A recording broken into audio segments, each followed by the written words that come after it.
Imagine looking at the brain scans of two totally different people. Okay. So on the left, you've got this highly successful CEO, Yeah. right? Someone who just launched this massive industry-shifting project. Hmm. And then on the right, you have a mid-level manager who's, well, they just feel completely stuck. Right, the kind of person who constantly talks themselves out of going for a promotion. Exactly. Because there's this quiet little voice whispering, you know what, you're not ready. Yeah. And naturally, you'd think if you looked at their brain scan side by side, you'd see this glaring structural difference, like maybe the CEO has a denser prefrontal cortex or, I don't know, some biological marker for raw talent. But the wild thing is, you won't find one. Right. There's literally no measurable difference. The only thing separating those two realities is this entirely invisible, self-constructed barrier. Which is such a crazy concept to wrap your head around. It really is. Yeah. So today we're doing a deep dive into David Schwartz's absolute classic, The Magic of Thinking Big. Our mission here is to sort of look under the hood of human potential, figure out how to stretch our own internal limits, and really just stop feeling so paralyzed by our own self-doubt. I love that. And honestly, that brain scan analogy you just used, it gets right to the heart of Schwartz's whole foundational premise. Yeah. Yeah, because when we look at what actually separates the high achievers from everyone else, our default assumption is almost always that it's just a genetic lottery. Right, like they were just born lucky. Exactly. We assume it's luck or this unadulterated talent you either have or you don't. But the reality is actually far more democratic and honestly a little bit more intimidating. How so? Well, because it all comes down to belief. I mean, every single one of us operates with this internal governor that dictates what we fundamentally believe is possible for us. It's like a self-fulfilling prophecy. If you build this tiny little box of belief, your brain will subconsciously adapt all of your actions to stay safely inside that box. That makes a lot of sense. But if you think big, then your behaviors, your risk tolerance, your creativity, it all naturally expands to fill that larger space. Okay, so to understand how to expand that internal governor, I feel like we really need to look at the mechanism that's constantly trying to shrink it. Because Yeah. from a very young age, society heavily incentivizes us to just be realistic. Oh, absolutely. But Schwartz argues that being realistic is actually incredibly dangerous. Right. Yeah, he says it's usually just a really polite, socially acceptable synonym for being limited. Right, like it's a mechanism to keep us inside those invisible walls without making us feel bad about it. And he introduces this fascinating psychological condition to explain how we enforce those walls. He calls it excusitis. Excusitis. It's such a brilliant framing. It really is. I mean, he describes it as the mental disease of making excuses. And what makes it so lethal is how entirely rational it feels when you're the one suffering from it. Yeah, it doesn't feel like an excuse in the moment. Exactly. And he breaks it down into 4 distinct variants. So first, you have health excusitis. This is where people convince themselves that their physical energy or, some minor ailment permanently disqualifies them from a big goal. Like, I just don't have the stamina for that. Right. Then there's age excusitis, which is incredibly common. It's the person who says, I'm way too old to change careers at 40. Or on the flip side, I'm way too young and inexperienced for anyone to take me seriously. Oh yeah, the age one is everywhere. Yeah. Third is intelligence excusitis. This is where you just assume you lack the brain power. And finally, luck excusitis, which is that really comforting belief that successful people just catch all the breaks and, you were just born under a bad sign. Okay, look, I have to push back on this a little bit, especially with the intelligence and luck variants. Sure, go for it. Because let's be practical here. Like IQ is a real measurable thing. And undeniably, some people literally inherit trust funds or they just stumble into the right room at the exact right time. Oh, completely. So how is acknowledging objective reality just an excuse? Like, how do we actually tell the difference between a genuine practical limitation and just a bad case of excusitis? That is a great question. And you're touching on this fundamental paradox of human psychology. Yes, circumstances vary wildly. The starting lines are definitely not equal. Right. But the psychology of excusitis, it isn't about ignoring reality. It's about weaponizing reality to avoid vulnerability. Oh, weaponizing reality. That's interesting. Yeah, because these excuses sound incredibly logical to us because our brains are basically these evolutionary prediction machines, right? They're designed to protect us from pain and rejection. So it's a defense mechanism. Exactly. If you can convince yourself that you just aren't smart enough or the game is totally rigged by luck, well, Your brain gets to release all that tension. It lets you off the hook. You don't have to experience that deep discomfort of trying and potentially failing. Which is terrifying for most people. Right. And every single high achiever battles these exact same inner doubts. The differentiator is how they diagnose the thought when it happens. Okay, so how do they diagnose it? Well, Schwartz suggests you have to force yourself to ask this one piercing, really uncomfortable question the second an excuse pops up. You have to ask, is this an immovable fact, or is it just fear pretending to be logic? Wow. Fear pretending to be logic. That completely changes the framing. It really does. Because if we're brutally honest with ourselves, 9 times out of 10, it really is just fear wearing a very convincing mask. Yeah, exactly. But diagnosing it is one thing.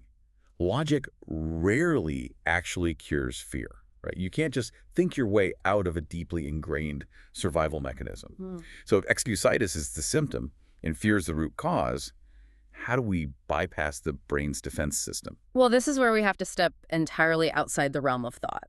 Schwartz's golden rule is totally unapologetic here. He says, action cures fear. Action cures fear. It really is that mechanical, because hesitation is the actual fuel source for fear.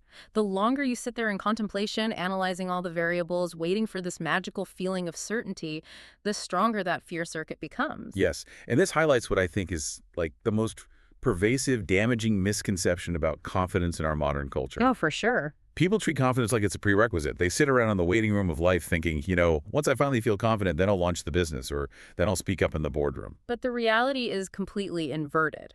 Exactly.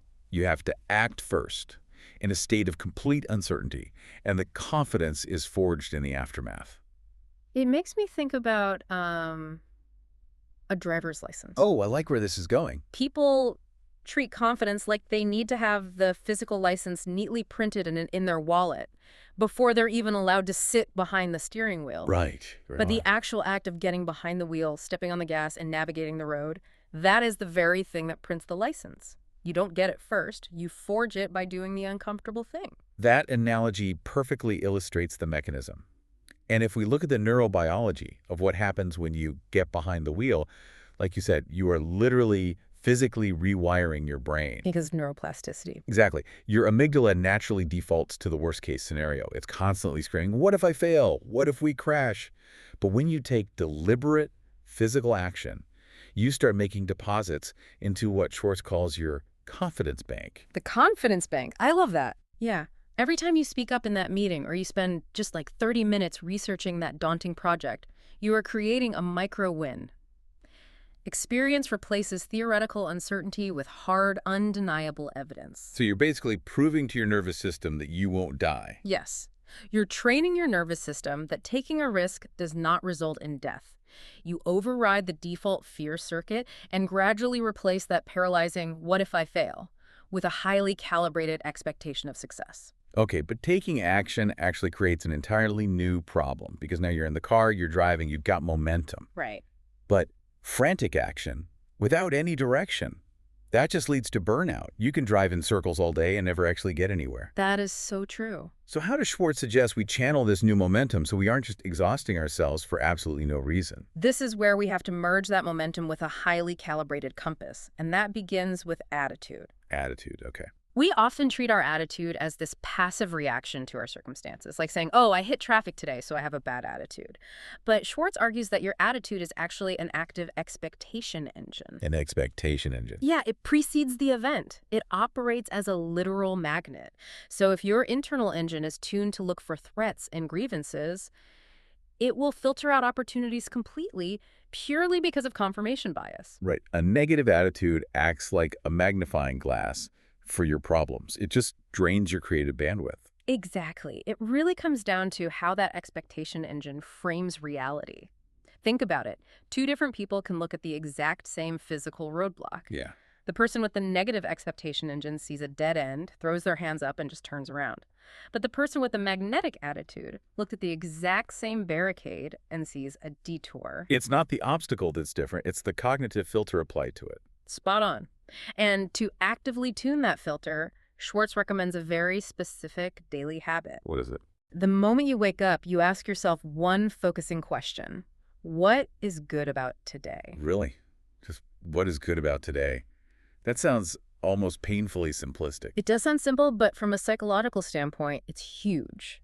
It forces your reticular activating system, the part of your brain that notices things, to actively scan your environment for possibilities instead of just cataloging potential threats. Oh, wow. Okay, that makes sense. But you are entirely right about direction, and attitude alone won't get you to a destination. You have to pair that expectation engine with goals. And not just any goals. Right. Goals function as your personal GPS, but they must fundamentally stretch your current capabilities. If a goal doesn't trigger a slight spike of adrenaline or make you a little bit nervous, it simply isn't big enough to force growth. Yeah, otherwise it's just a GPS destination that's too close to home to even bother turning the screen on for. Exactly.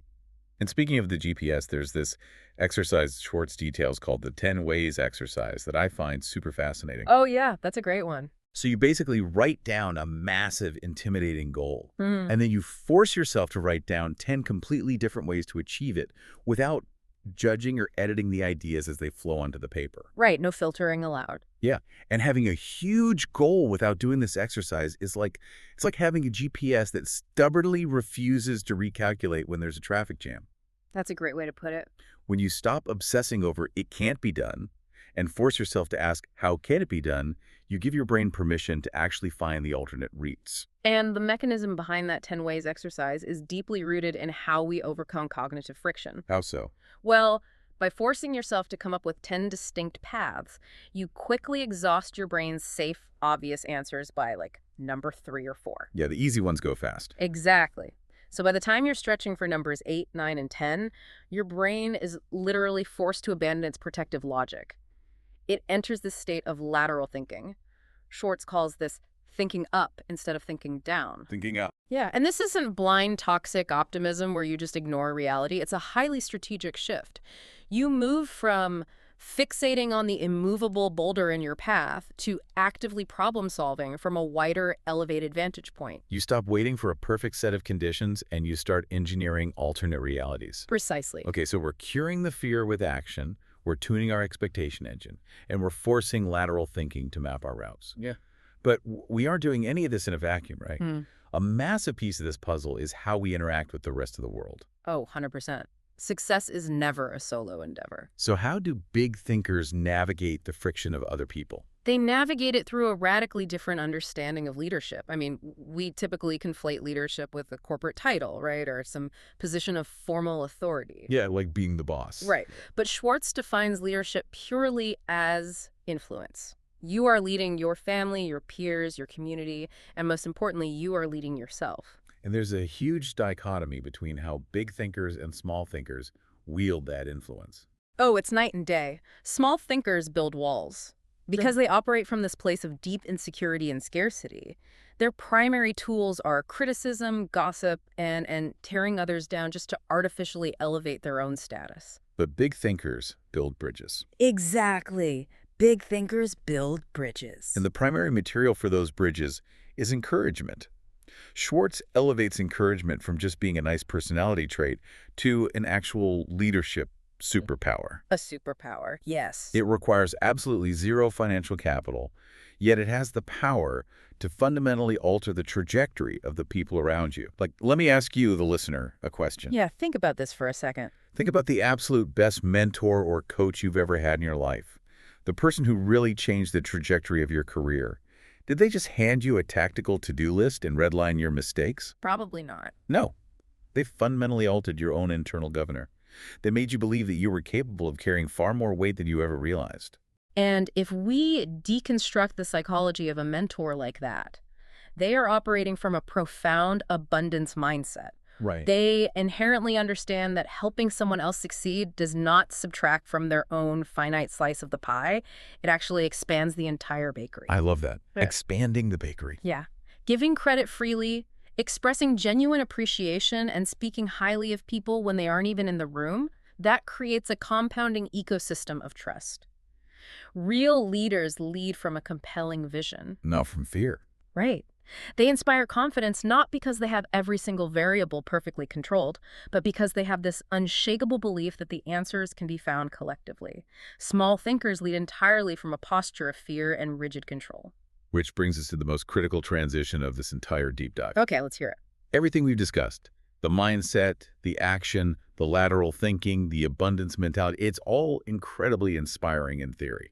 But how do we ensure this actually survives contact with, a stressful Tuesday morning commute? Yeah. How do we prevent this from just being a nice 20-minute audio high that just evaporates by lunchtime? Right, because theory without application is basically just entertainment. Exactly. We have to operationalize these concepts into daily habits. And excellence, as Schwartz points out, is a habit, not an isolated event of sheer willpower. It's built in the mundane, microscopic choices we make every single day, starting the very second we wake up. The morning routine is literally where the battle is won or lost. Oh, absolutely. Because most people wake up, they grab their phone, and they immediately flood their nervous system with whatever crisis or negativity is trending on social media. Yeah, they surrender their expectation engine to the algorithm before their feet even hit the floor. It's so true. But Schwartz insists that before you let the outside world intrude, you must take time to vividly visualize your goals. You have to actively feel the emotional reality of those achievements first. And that mental rehearsal is vital because you are priming your subconscious. You're programming your brain's GPS coordinates before the noise of the day tries to knock you off course. Aye. But that intentionality has to extend beyond just the first hour of the day, especially when it comes to the environment you place yourself in. Oh yes, the circle. Yeah, Schwartz places a massive emphasis on curating your circle because energy, whether it's ambitious energy or cynical energy, is highly contagious. You have to be ruthlessly protective of your cognitive space. You really do. You have to guard against people who constantly complain or insist on playing small. Curating your circle is exactly like planting a massive oak tree. Okay, I'm listening. If you plant a sapling in a bed full of aggressive weeds, it's not just about the weeds having bad vibes. Those weeds literally steal the water, the sunlight, and the soil nutrients that the tree desperately needs to grow. That's such a vivid picture. People who chronically complain and play small actively consume your cognitive bandwidth. They drain the mental resources you need to fuel your own goals. Wow, yeah. If you leave yourself planted in that toxic soil, you will inevitably prune your own branches just to fit into a smaller, more acceptable space. You have to uproot yourself and find rich soil among doers and builders. That is the biological reality of our environments, right? We acclimate to the standards of the people around us. Exactly. And to monitor whether you're actually in the right soil and taking the right actions, Schwartz recommends a routine 5-minute evening check-in. Okay, what does that look like? Before you go to sleep, you ask yourself 2 highly pragmatic questions. What did I do today that actively moved me closer to my goals? And what is one specific thing I can improve tomorrow? So simple, but effective. Yeah, and the mechanism here is memory consolidation. Your brain sorts and stores information while you sleep. So by ending your day focusing on progress and constructive feedback, you're ensuring your brain consolidates patterns of success, rather than just spiraling into anxiety over your failures. It keeps the GPS continually recalculating. Exactly. And finally, you have to literally act the part. Think big in the posture you hold, how you present yourself, and how you approach even the most tedious daily tasks. Never stop absorbing new inputs, right? Read widely, challenge your own entrenched opinions, and just stay incredibly curious. Right. When we pull all of these threads together, the overarching realization is that growth-minded individuals do not sit around waiting for success to arrive so they can finally permit themselves to feel confident. They aggressively prepare for success every single day through these micro habits. Yes. Confidence, massive goals, and unshakable belief are not genetic traits. They are simply the inevitable byproducts of consistent, deliberate action. So let's distill this deep dive into the absolute essentials you can take with you right now. Let's do it. Remember that action is the only known cure for fear. You had to get behind the wheel to print the license. Yeah. Kick excusitis to the curb by recognizing that your brain's logic is often just a defense mechanism. Right. Treat your goals like a GPS that must stretch you, and use the 10 ways exercise to force lateral thinking when you hit a roadblock. Build bridges instead of walls. Yes, build bridges. Use encouragement as your ultimate leadership superpower. And fiercely guard your cognitive bandwidth by making sure you're planted in soil that actually allows you to grow. As we wrap up, I want to leave you with one final, deeply challenging thought to examine the very next time you face a daunting opportunity. Yeah. The very next time you find the words, "I can't," or "let's just be realistic," forming on your lips, I want you to freeze. Stop right there in your tracks and interrogate that thought. Is it a fact or is it fear? Exactly. Is the thing stopping you an actual physical law of the universe? Or is it simply fear wearing a very clever, highly logical disguise? Because the absolute magic of human potential begins the exact moment you decide to pull that disguise off. It all comes back to that quiet voice we talked about at the very beginning. It's going to whisper, but you don't have to listen to it. You don't have to wait for permission, and you don't have to wait to feel ready. Just go. Step into the arena, take the uncomfortable action, and the confidence will follow.